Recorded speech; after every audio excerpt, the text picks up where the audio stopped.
Long before the night I almost died, life had already been weighing heavy on me. I am Luca Moretti, the 22-year-old heir to the Moretti Hotel Group, a sprawling empire of 14 luxury properties across Europe and the US. My name meant something in glossy magazines and blood-stained family trust meetings, but I was deeply exhausted. I wasn't physically tired, I was exhausted from pretending.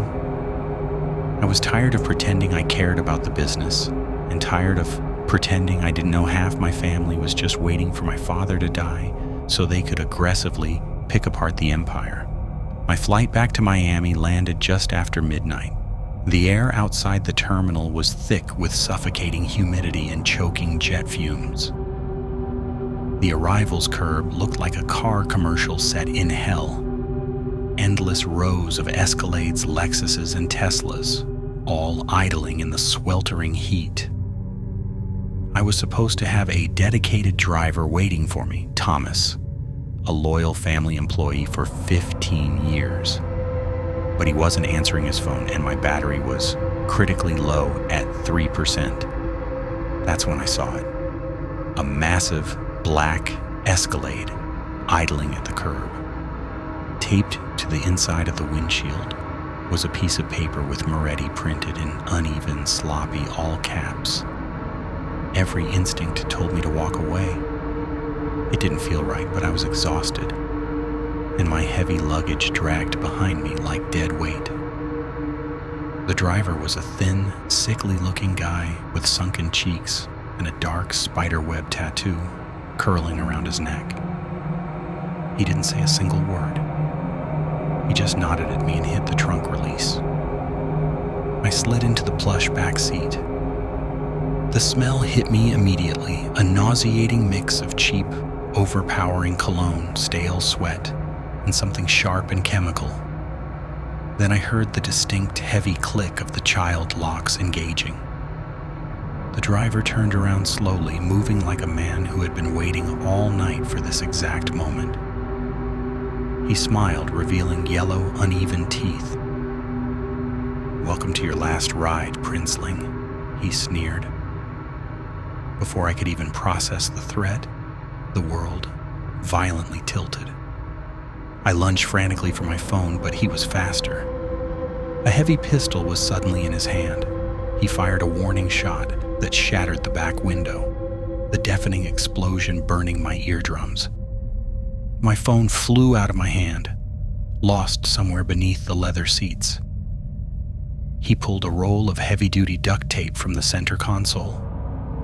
Reaching back, he wrapped it violently around my mouth, the strong adhesive ripping at my skin as he yanked it tight. Thick, industrial zip ties followed, cinched painfully tight around both of my wrists. My breath came in rapid, useless, terrified gasps. The heavy SUV aggressively merged into the northbound traffic of I-95, leaving the bright lights of the airport far behind. 10 minutes later, we pulled over. The trunk popped open from the inside, and a second man crawled through into the back seat with me. He was beefier, unshaven, with twitching eyes that suggested he was high on something hard. He pulled out a dirty rag soaked in something sickly sweet, chloroform, or perhaps something worse. I twisted, kicked, and fought like an animal, but the zip ties cut deeply into my skin. My wrists were already bleeding. He shoved the chemical-soaked rag hard against my face, and the terrified world softened into a heavy, suffocating blackness.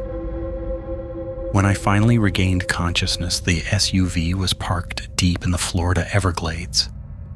All I could see through the broken window were crooked dead trees and the faint glint of swamp water under the moonlight. They hauled me out of the car like dead cargo, dragging my half-conscious body across thick mud and sharp roots. Then I saw it. A shallow, freshly dug hole in a forgotten, overgrown cemetery. The weathered gravestones were so old they barely had names left on them. They dropped me violently onto a plastic tarp spread out next to the grave. "You'll be missed, Luca," one of them snarled. "But not enough." The other man was pacing nervously, checking his phone. Why hasn't the old man called? They were supposed to send the ransom already. The first man paused, looking down at me with absolute chilling apathy. "Screw it. Bury him. He's just leverage now." The shoveling began. The sound of wet dirt hitting the plastic tarp is a sound I will never ever forget. Each heavy shovelful felt like a countdown to my death. I screamed beneath the layers of duct tape, but it came out as pathetic, muffled whimpers. The heavy tarp trapped the sweltering heat. Sweat and tears dripped into my eyes as I fought violently against the zip ties, shredding the skin on my wrists until it was raw meat. "You think the kid's awake?" The beefy one laughed. "Let him panic. Won't make a difference in a few minutes." As they argued over money and backup plans, I caught one name through the ringing in my ears: Uncle Vincenzo, my father's only brother. He had been aggressively cut out of the European holdings last year and had sworn violent revenge in court. My father had confidently assured me Vincenzo was harmless. He was dead wrong. Suddenly, sweeping headlights cut through the trees. A police cruiser. "Shit, they're sweeping the area!" one of the kidnappers hissed. Panic instantly overtook them. One dropped his shovel, the other violently kicked a pile of wet dirt directly over my face, and they both sprinted into the darkness. The cruiser rolled slowly past the edge of the cemetery, sweeping its heavy spotlight across the overgrown tombstones. It didn't stop. They missed me. I was buried alive and left behind in the dark. Then the rain started. Light at first, then a torrential heavy downpour. The water soaked through the tarp and rapidly softened the packed dirt above me. I don't know how long I laid there suffocating. I just remember the crushing pressure on my chest, easing slightly as the mud turned to sludge. I wriggled, violently twisted my body, and chewed frantically at the inside of the duct tape until my gums bled. Miraculously, the slick mud allowed my right hand to slip free from the bloody zip tie. I clawed desperately through the wet soil, coughing up mouthfuls of mud until I finally broke the surface. I dragged my trembling, beaten body out of the shallow grave and collapsed face down in the wet grass. My expensive suit was ruined. My skin was torn and blistered, but I was breathing. I stumbled toward the highway like a muddy ghost. A passing trucker nearly hit me, slamming his brakes and running over with a phone in his hand. I collapsed on the asphalt, the last thing I saw being the flashing red and blue lights reflecting off the puddles. The kidnappers were eventually caught trying to flee to Cancun, but the real mastermind, my Uncle Vincenzo, was never charged. My family paid the ransom not to save me, but to quietly bury the scandal. Today, I don't ride in cars without extensive background checks, and I carry a panic button everywhere, because I know the dark truth about my family. They left me buried in that dirt. Only the rain saved me.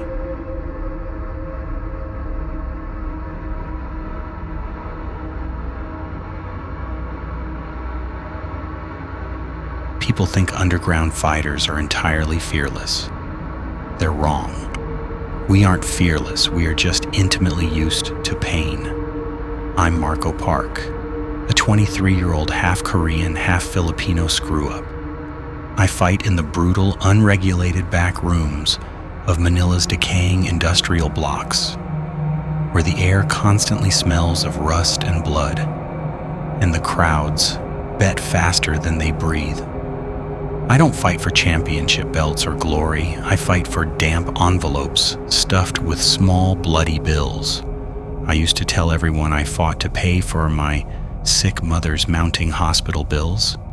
It was an easy, sympathetic lie.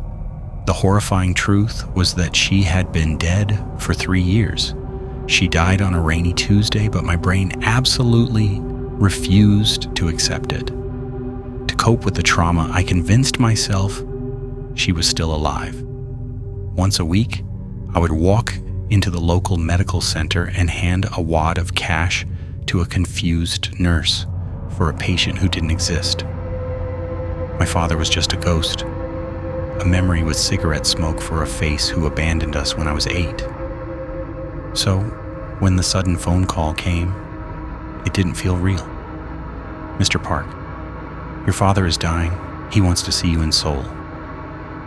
The man on the phone claimed to be his lawyer. He coldly informed me that there was a massive amount of money in the estate. Driven by a desperate need to escape my reality, I booked a red-eye flight from Manila to Incheon that very night. I boarded the nearly empty plane with a swollen eye and split knuckles from a fight. I took seat 12A by the window, my hoodie reeking of iron and sweat. I closed my eyes, telling myself it was just a quick trip. Then a man sat directly next to me. He was tall, dangerously thin, wearing a severely wrinkled suit, and possessed impeccably clean fingernails. He smiled at me, a wide, unnatural smile, like someone who thoroughly enjoyed reading obituaries. His breath smelled strongly of artificial peppermint. "You're Marco," he stated. It wasn't a question. I didn't answer. When the plane reached cruising altitude, he leaned in entirely too close and whispered, "You'll die when you land." I let out a dry, nervous laugh. I was used to violent threats from angry betters, but this felt entirely different. He didn't say it like a threat. He said it like a cold, unavoidable, historical fact. "Excuse me?" I asked defensively. He just stared at me, his terrible smile never fading, before silently turning back to his in-flight magazine. When I finally walked out into the massive, pristine arrivals terminal at Incheon Airport, I tried to convince myself I had hallucinated the entire interaction due to a severe concussion. I walked over to a coffee kiosk near Gate 15, desperate for caffeine and trying to figure out where my supposed ride was. That's when I saw him again. The exact same man in the wrinkled suit. He was sitting calmly by the window, sipping a drink. He slowly raised his cup to me in a mocking toast. "You don't remember, do you?" he called out, grinning maliciously. "She's already gone." I froze, the iced coffee slipping slightly in my hand. "What do you mean?" He looked out the massive windows at the tarmac. "She's gone. And you still think she needs saving. That's the worst part." Suddenly, my vision violently doubled. The edges of the bright, modern terminal blurred into darkness. I was violently thrust back into a repressed memory, standing in a hospital room, clutching my mother's lifeless hand as a nurse quickly pulled the white sheet over her face. The crushing reality of her death, which I had aggressively buried for 3 years, slammed into my brain all at once. "You're not real," I whispered, shaking uncontrollably. He stood up, tossed his empty cup into the trash, and brushed imaginary lint off his shoulder. "I'm as real as the lie you live inside." He turned and walked away into the dense crowd of travelers. I dropped my coffee and sprinted after him, aggressively shoving past confused tourists and heavy luggage carts, chasing him through the terminal. But he was completely gone. He vanished into the cold Seoul air like smoke.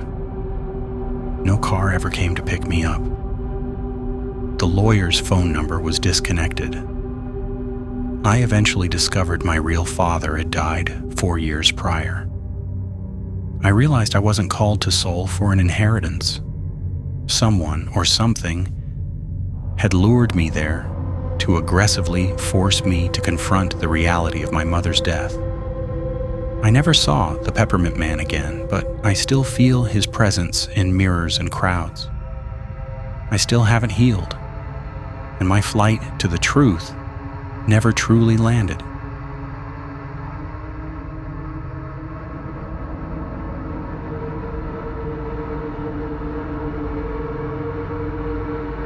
They say if you fall far enough from grace, you eventually stop noticing the ground rushing up to meet you.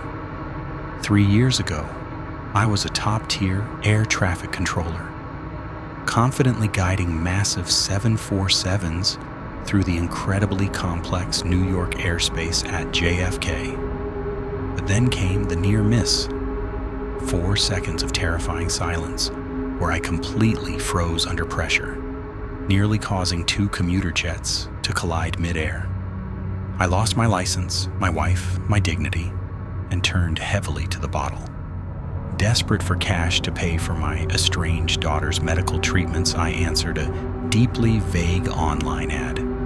Overnight operations manager. No experience required. $45 per hour in rural West Virginia. Blackwater Regional Airport was an absolute joke. It was little more than a rotting wooden shack sitting on cracked, weed-choked tarmac, half swallowed by the dense Appalachian forest. The entire facility consisted of 4 flickering floodlights, a dusty check-in desk, and a vending machine filled with stale Mountain Dew. The manager, James Whitaker, was a pale man with nicotine-stained fingers and a smile that never reached his dead eyes. "You'll be alone most nights," he rasped, sliding a warm brass key across the desk. "We don't get many flights." I desperately needed the money, so I completely ignored the massive red flags. I ignored the dark, crusty bloodstain sinking into the break room carpet. I ignored the fact that all the exterior security cameras were inexplicably pointed toward the dark tree line rather than the runway. And I ignored the heavy, loaded shotgun sitting casually beneath the check-in desk. James taped a list of bizarre rules to the mini fridge. I laughed at them on my first night. By the 3rd night, the laughter stopped permanently. Night 1 was dead silent, save for the howling of coyotes. Night 2, the vending machine violently short-circuited. Night 3, the true horror began. At exactly 1:47 a.m., just as the bizarre rules on the fridge had explicitly warned, a sharp, methodical tapping echoed through the empty terminal. 3 slow beats, a pause, 3 more. I checked the security camera feed. The runway was completely empty. I grabbed the heavy shotgun, slung it over my shoulder, and slowly unlocked the front glass doors. Standing on the dark tarmac was a blonde woman. She was soaking wet, dressed in a faded denim jacket. Her makeup was streaked, making her face look like porcelain dipped in dirty rainwater. "Hi," she whispered, her voice completely devoid of emotion. "My car broke down on Route 19. Can I come in?" I took a step closer and looked at her hands. They were deeply wrinkled and violently pruned, as if she had been fully submerged in freezing water for weeks. Her eyes were clouded and gray. My blood ran completely cold.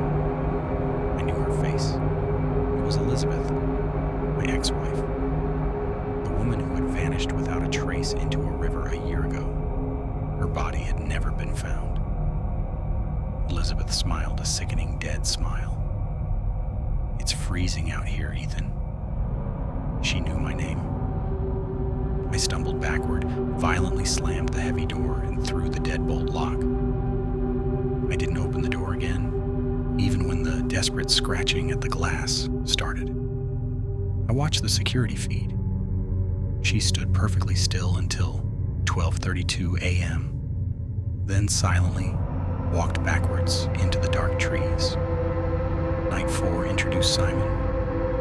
I was dozing at the desk when the squeak of rubber wheels woke me. A janitor in soaked black coveralls was pushing a mop bucket across the terminal floor. He had no name tag, just the word Simon written in thick Sharpie on his chest. I hadn't hired a janitor. As he mopped in slow, patient circles, I noticed the liquid sloshing in his bucket wasn't water. It was thick, dark, and moved like congealed blood. The rules on the fridge explicitly stated, Simon cleans from 2 a.m. to 3 a.m. If you see him outside those hours, hide. At exactly 2:59 a.m., he stopped mopping, turned his head slowly and stared directly at me. He smiled, revealing jagged teeth that looked like broken piano keys. At 3 a.m., he vanished into the woods. When I checked the mirror, the words, "You're cleaning next," were written backwards in the condensation. Night 5 broke me. At 3:15 a.m., the low, thundering hum of jet engines rattled the shack. I ran outside. A massive commercial airplane was descending silently over the treetops. It had no beacon lights, no tower clearance, and it made absolutely no sound as the tires touched the tarmac. I recognized the tail number, N814BM. It was a plane that had violently crashed into a West Virginia mountainside in 1994, leaving absolutely zero survivors. The heavy doors opened. Passengers filed out in total silence, dressed entirely in black, their faces obscured by wide-brimmed hats. They walked straight past me into the dark woods like ghosts. A child dropped a plastic toy plane at my feet. Burned into the plastic were the words, "Welcome home, Ethan." I looked up into the open cabin door of the ghost plane. Sitting in seat 17A, asleep, was a perfect duplicate of myself. I am currently on my 6th night. I haven't slept or eaten. I discovered that the manager, James, officially died in 2001. The airport doesn't exist on any modern map. The shotgun only has one shell left. I hear Simon's squeaking bucket approaching, and the dead passengers are waiting in the trees. Some employment contracts, I've realized too late, are written in blood and they never truly end.